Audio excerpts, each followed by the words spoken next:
स्थिरस्थाणुः प्रभुर्भीमः प्रवरो वरदो वरः सर्वात्मा सर्वविख्यातः सर्वः सर्वकरो भवः जटी चर्मी शिखण्डी च सर्वाङ्गः सर्वभावनः हरश्च हरिणाक्षश्च सर्वभूतहरः प्रभुः प्रवृत्तिश्च निवृत्तिश्च नियतः शाश्वतो ध्रुवः श्मशानवासी भगवान् खचरो गोचरोर्दनः अभिवाद्यो महाकर्मा तपस्वी भूतभावनः उन्मत्तवेषः प्रच्छन्नः सर्वलोकप्रजापतिः महारूपो महाकायो वृषरूपो महायशाः महात्मा सर्वभूतात्मा विश्वरूपो महाहनुः लोकपालोऽन्तर्हितात्मा प्रसादो नीललोहितः पवित्रम् च महांश्चैव नियमो नियमाश्रितः सर्वकर्मा स्वयम्भूत आदिरादिकरो निधिः सहस्राक्षो विशालाक्षः सोमो नक्षत्रसाधकः चन्द्रः सूर्यः शनिः केतुर्ग्रहो ग्रहपतिर्वरः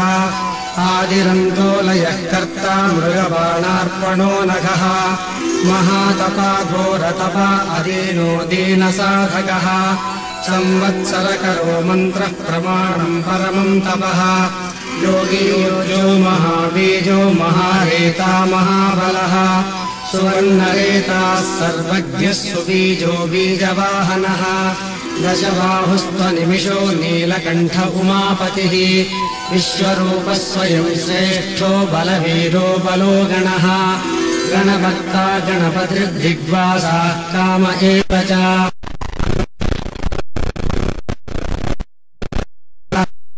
कमण्डलुधरो धन्वी बाणहस्तः कपालवान्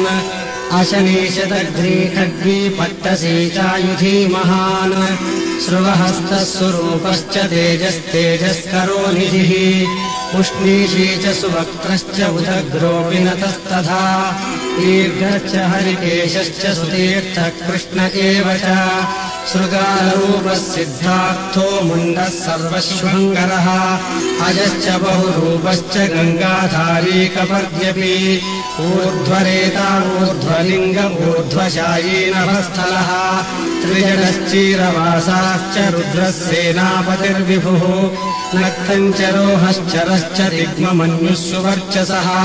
गजः दैत्यः कालो लोकधाता गुणाकरः सिंहशार्दूलरूपश्च व्याघ्रजन्माम्बरावृतः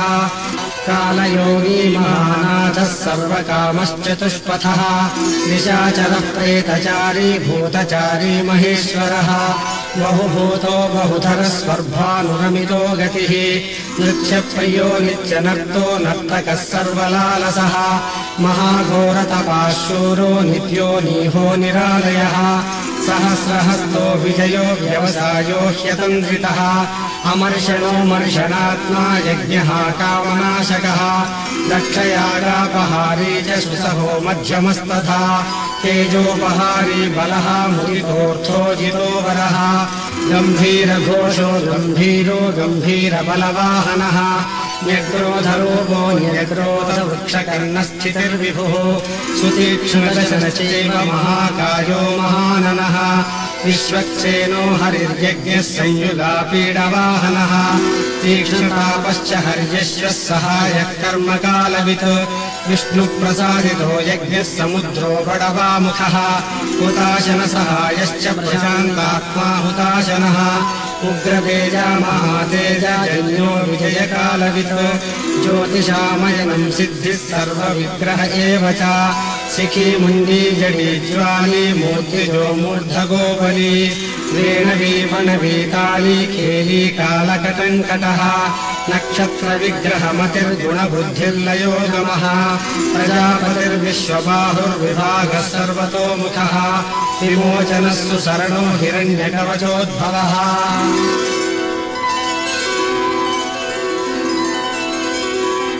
मेघजोपलचारी च महीचारी श्रुतस्तथा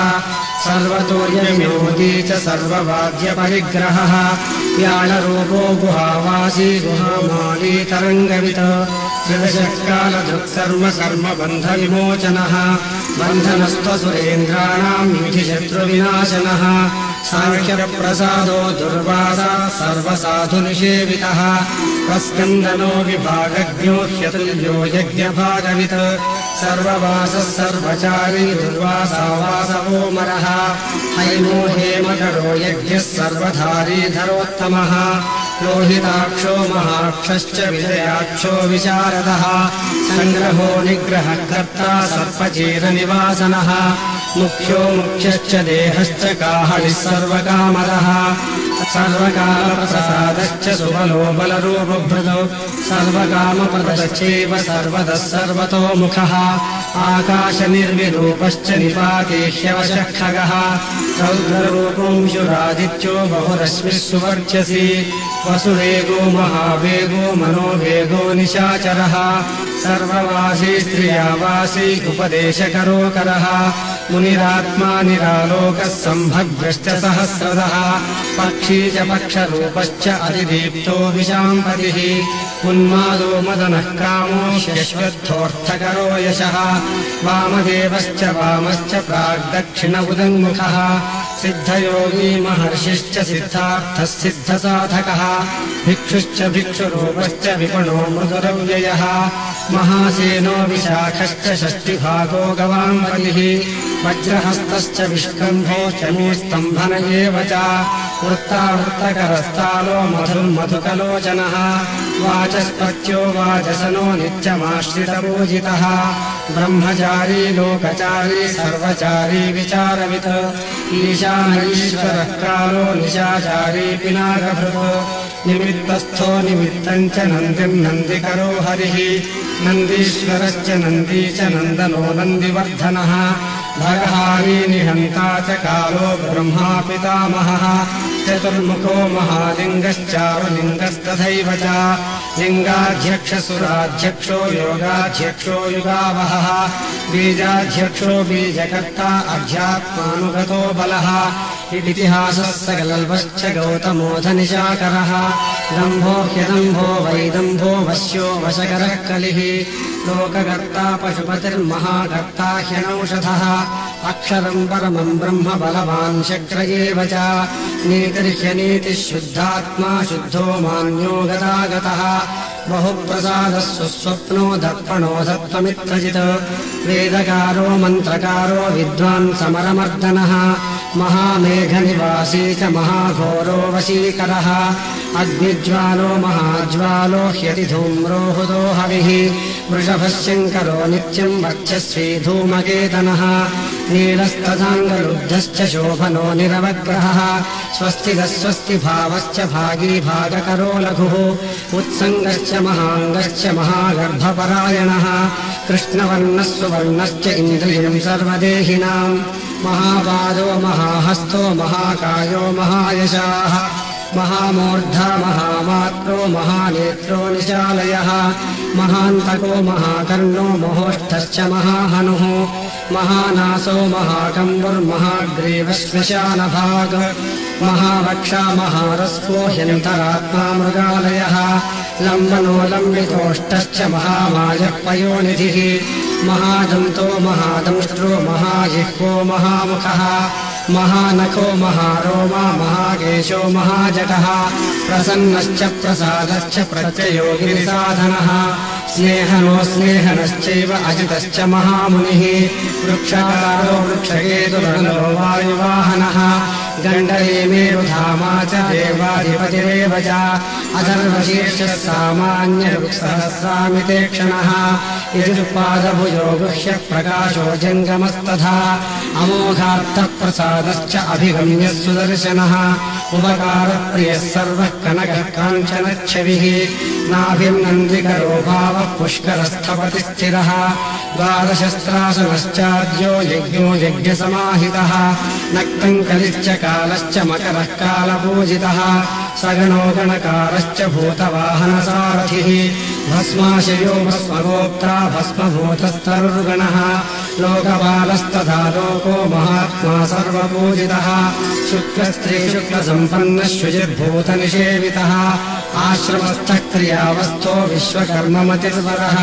विशालशाखस्ताम्रोष्टो ह्यम्बुजालः सुनिश्चलः कविलः कपिशः शुक्ल आयुश्चैव परोपरः गन्धर्वो ह्यमितस्ताक्षः सुविज्ञेयः सुशारदः परश्वथायुधो देवो ह्यनुकाले सुबान्धवः तुम्बवीणो महाक्रोध ऊर्ध्वरेता जलेशयः उग्रो वंशकरो वंशो वंशनादो ह्यनिन्दितः सर्वाङ्गरूपो मायावी सुहृदो ह्यनिरोनलः बन्धनो बन्धकर्ता च सुबन्धनविमोचनः स यज्ञारिः स कामारिर्महादंष्ट्रो महायुधः बहुधा निन्दितः सर्वः शङ्करश्चन्द्रशेखरः अमरेशो महादेवो विश्वदेवः सुरारिः अहिर्बुद्ध्योनिलाभश्च चेकितानो हरिस्तथा अयैकपाच्च कापाली त्रिशङ्कुलजितः शिवः धन्वन्तरिद्धूमकेतुस्कन्दो वैश्रवणस्तथा भ्राता शक्रश्च विष्णुश्च मित्रस्त्वष्टा ध्रुवोधरः प्रभावः सर्वगो वायुरर्यमासविता रविः पुषङ्गुश्च विधाता च मान्धाता भूतभावनः विभुर्वर्णविभागी च सर्वकामगुणावहः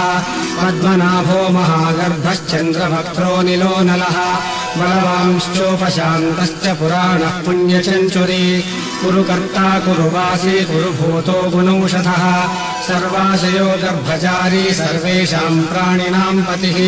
देवदेवः सुखासक्तः सतसत् सर्वरत्नवित् कैलासगिरिवासी च हिमवद्गिरिसंश्रयः कूलहारी कूलकर्ता बहुविद्यो बहुप्रदः वणिजो वर्धकी वृक्षो वकुलश्चन्दनच्छदः सारग्रीवो महाचतुरलोलश्च महौषधः सिद्धार्थकारी सिद्धार्थश्छन्दो व्याकरणोत्तरः सिंहनादः सिंहदंष्टः सिंहगः सिंहवाहनः प्रभावात्मा जगत्कालः कालो लोकहितस्तरुः सारङ्गो नवचक्राङ्गः केतुमाली सभावनः भूतालयो भूतपतिरहोरात्रमनन्दितः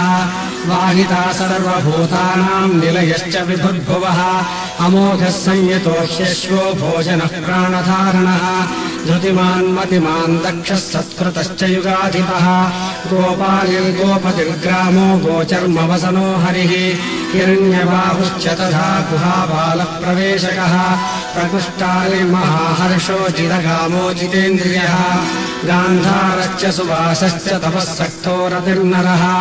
महागीतो महानृत्यो ह्यप्सरो गणसेवितः महाकेतुर्महाधातुर्नैकसानुचरश्चलः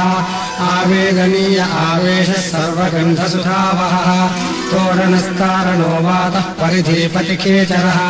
संयोगवर्धनो वृद्धो ह्यतिवृद्धो गुणाधिकः नित्य आत्मा सहायश्च देवासुरपतिः पतिः युक्तश्च युक्तबाहुश्च देवो दिवि सुपर्वणः आषाढश्च सुषाढश्च ध्रुवोधारिणो हरः वपुरावर्तमानेभ्यो वसुश्रेष्ठो महापथः शिरोहारी विमर्शश्च सर्वलक्षणलक्षितः अक्षश्च रथयोगी च सर्वयोगी महाबलः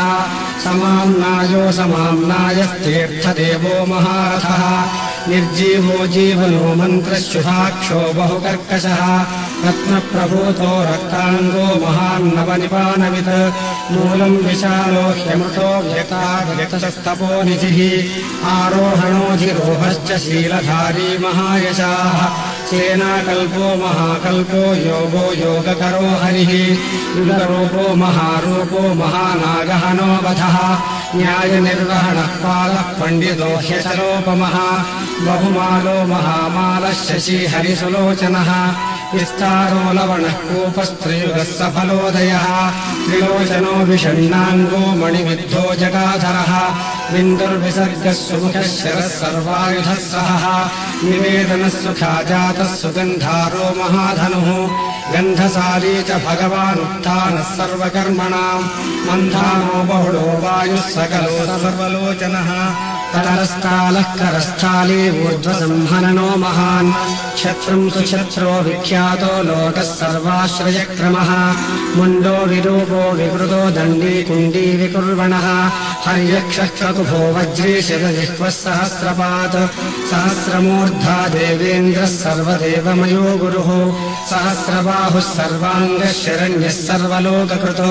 पवित्रम् त्रिगुन्मन्त्रः कनिष्ठः कृष्णपिङ्गलः ब्रह्मदण्डविनिर्माता शतघ्नेपाशशक्तिमान् पद्मगर्भो महागर्भो ब्रह्मगर्भो जलोद्भवः व्यवस्थिर्ब्रह्मकृद्ब्रह्मी ब्रह्मविद्ब्राह्मणो गतिः अनन्तरूपश्चैकात्मा तिग्मतेजा स्वयम्भुवः ऊर्ध्वगात्मा पशुपतिर्वातरम्भो मनोजवः चन्दनी पद्मनालाग्रस्वरभ्युत्तरणो नरः कर्णिकारमहास्रग्वी नीलमौलिः पिनाकभृतो उमापतिरुमाकान्तो जाह्नवीर्भृदुमाधवः वरो वरार्हो वरदो वरेण्यः सुमहास्वनः महाप्रसादो ममरश्चत्रुहा श्वेतपिङ्गलः प्रीतात्मा परमात्मा च प्रयात्मा प्रधानभृतो सर्वपार्श्वहस्त्यक्षो धर्मसाधारणो वरः चराचरात्मा सूक्ष्मात्मा अमृतो गोवृषेश्वरः साध्यर्षिर्वसुरादित्यो विवस्वान् सवितामृतः व्यासः सर्गस्व सङ्क्षेपो विस्तरः पर्ययो नरः ऋतुः संवत्सरो मासः पक्षः सङ्ख्यासमापनः कलाकाष्ठालवामात्रा मुहूर्ताः क्षराक्षणाः विश्वक्षेत्रम् प्रजाबीजम् लिङ्गमाद्यः सुनिर्गमः सदसद्व्यक्तमव्यक्तम् पिता माता पितामहः स्वर्गद्वारम् प्रजाद्वारम् मोक्षद्वारम् त्रिविष्टपम् निर्वाणम् ह्लादनम् चैव ब्रह्मलोकः परागतिः देवासुरविनिर्माता देवासुरपरायणः देवासुरगुरुर्देवो देवासुरनमस्कृतः देवासुरमहामात्रो देवासुरगणाश्रयः देवासुरगणाध्यक्षो देवासुरगणाग्रणीः देवादिदेवो देवर्षिर्देवासुरवरप्रदः देवासुरेश्वरो विश्वो देवासुरमहेश्वरः सर्वदेवमयोचिन्त्यो देवतात्मात्मसम्भवः उद्भित्तिविक्रमो वैद्यो विरजो नीरजो मरः ईड्यो हस्तीश्वरो व्याघ्रो देवसिंहो नरर्षभः विबुधोग्रवरः सूक्ष्मः सर्वदेवस्तपोमयः सुयुक्तः शोभनो वज्री पापानाम् प्रभवो ज्ञेयः गुहकान्तो निजः सर्गः पवित्रम् सर्वपावनः शृङ्गी शृङ्गप्रियो बभ्रो राजराजो निरामयः अविरामः सुरगणो विरामः सर्वसाधनः ललाटाक्षो विश्वदेवो हरिणो ब्रह्मवर्चसः स्थावराणाम् पदिश्चैव नियमेन्द्रियवर्धनः सिद्धार्थः सिद्धभूतार्थो चिन्त्यः सत्यव्रतशुचिः व्रताधिपः परम् ब्रह्म भक्तानुग्रहकारकः विमुक्तो मुक्ततेजाश्च श्रीमान् श्रीवर्धनो जगत्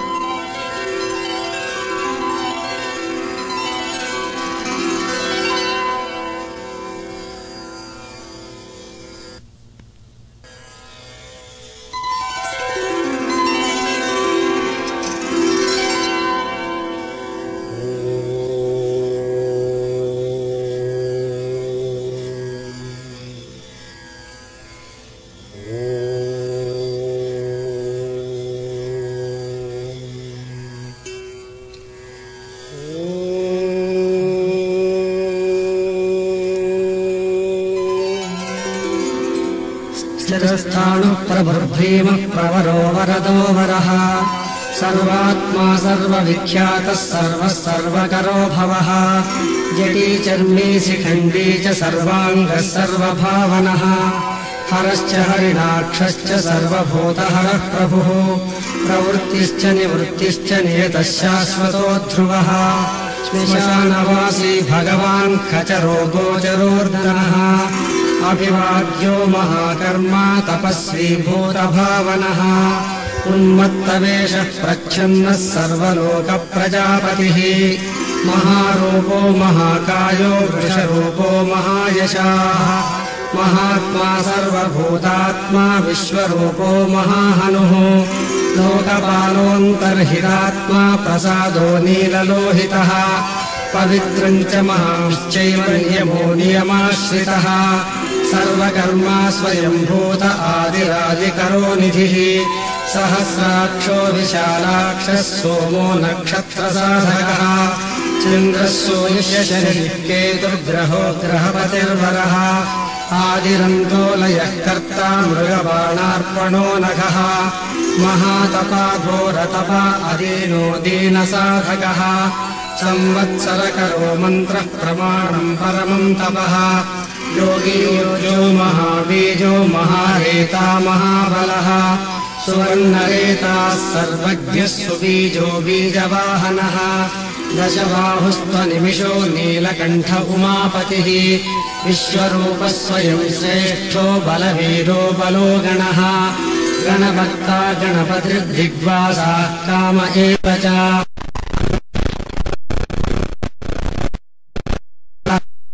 कमण्डलुधरो धन्वी बाणहस्तः कपालवान् अशनीशतघ्नी खड्गी पट्टसी चायुधी महान् श्रुवहस्तः स्वरूपश्च तेजस्तेजस्करो निधिः उष्णीषी च सुवक्त्रश्च उदग्रोऽपि नतस्तथा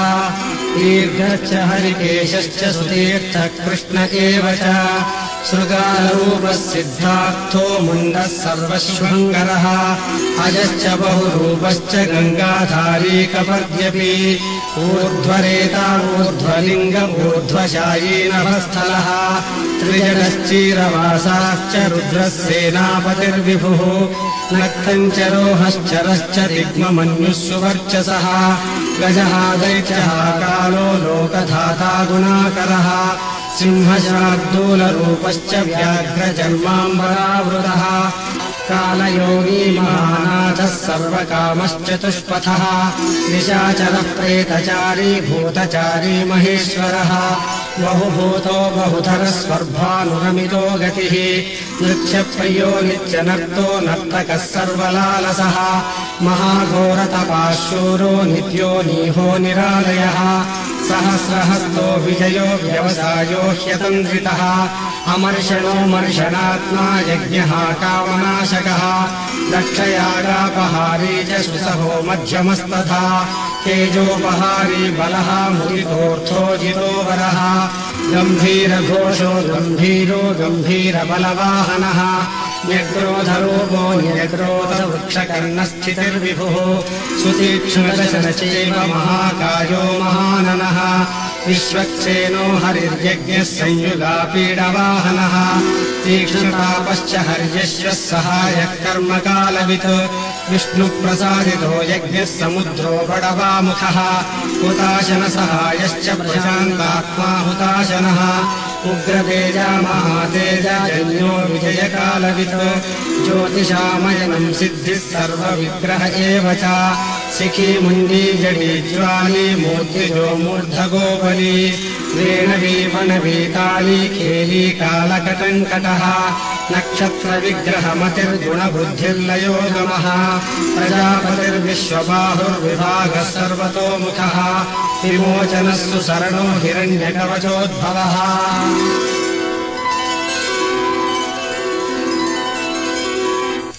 मेघजोपलचारी च महीचारी श्रुतस्तथा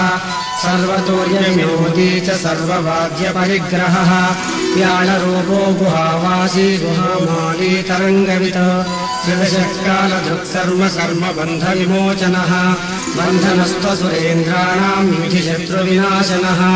साङ्ख्यप्रसादो दुर्वासा सर्वसाधुनिषेवितः प्रस्कन्दनो विभागज्ञो ह्यतुल्यो यज्ञभागवित् सर्ववासः सर्वचारी दुर्वासा वासवोमरः हैमो हेमकरो यज्ञः सर्वधारी धरोत्तमः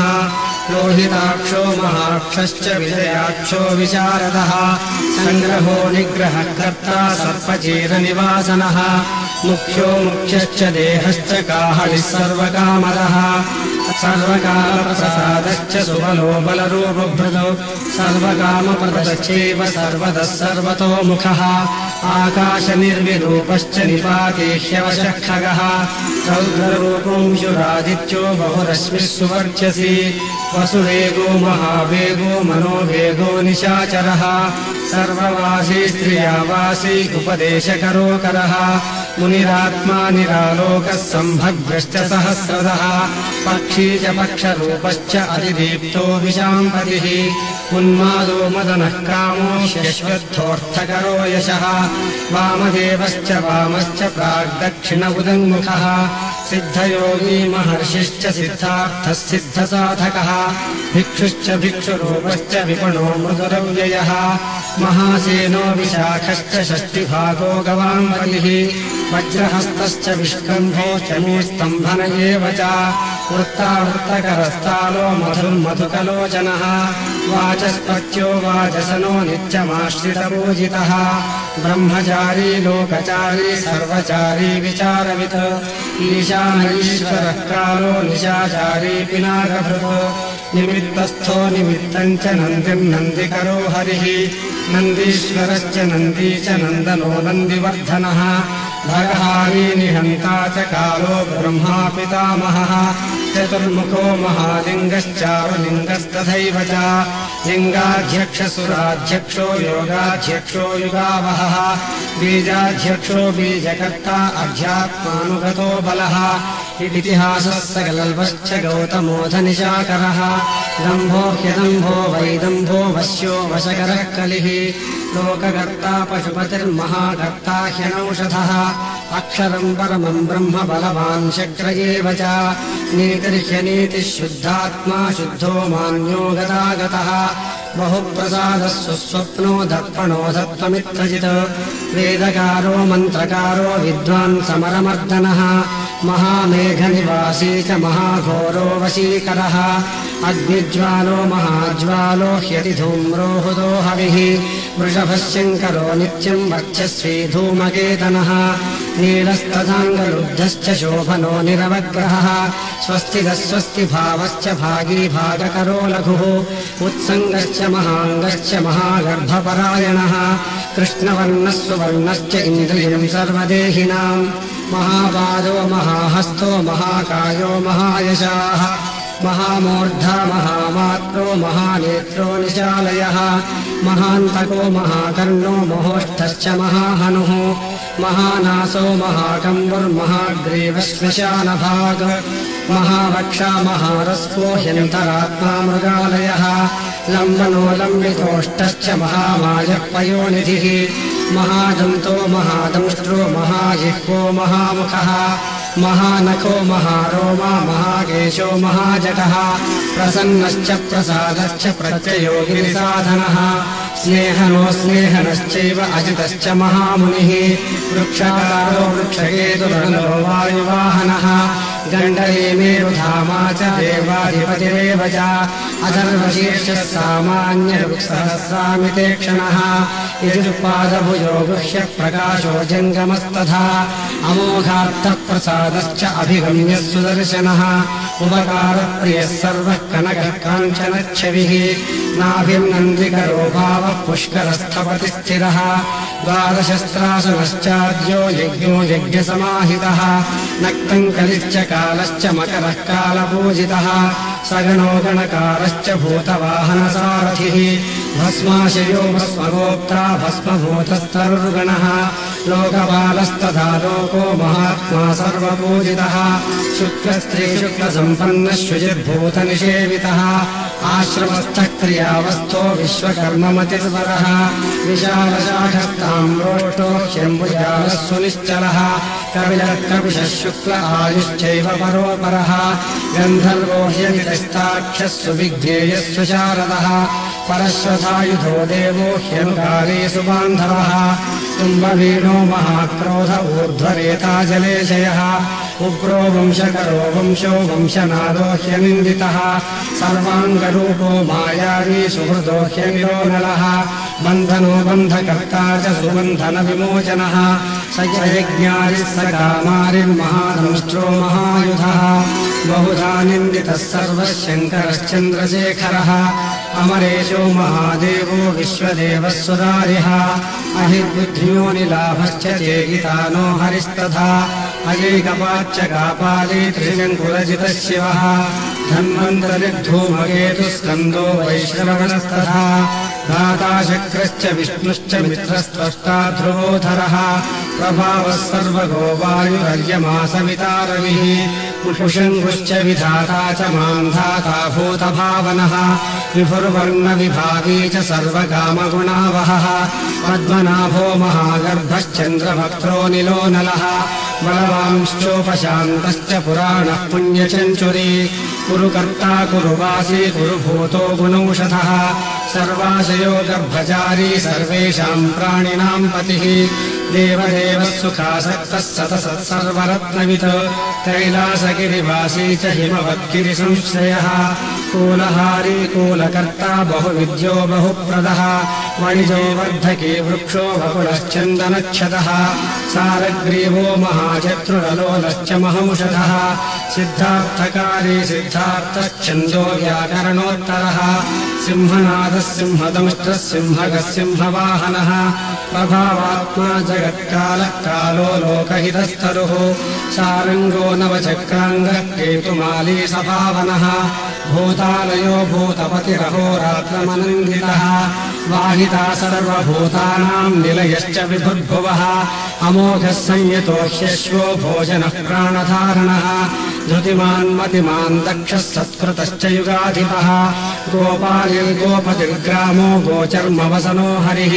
हिरण्यबाहुश्च तथा गुहाबालः प्रवेशकः प्रकृष्टालिर्महाहर्षो जितगामो जितेन्द्रियः गान्धारश्च सुवासश्च तपःसक्तो रतिर्नरः महागीतो महानृत्यो ह्यप्सरो गणसेवितः महाकेतुर्महाधातुर्नैकसानुचरश्चलः आवेदनीय आवेशः सर्वगन्धसुधावहः तोरणस्तारणो वातः परिधिपतिखेचरः संयोगवर्धनो वृद्धो ह्यतिवृद्धो गुणाधिकः नित्य आत्मा सहायश्च देवासुरपतिः पतिः युक्तश्च युक्तबाहुश्च देवो दिवि सुपर्वणः आषाढश्च सुषाढश्च ध्रुवोधारिणो हरः वपुरावर्तमानेभ्यो वसुश्रेष्ठो महापथः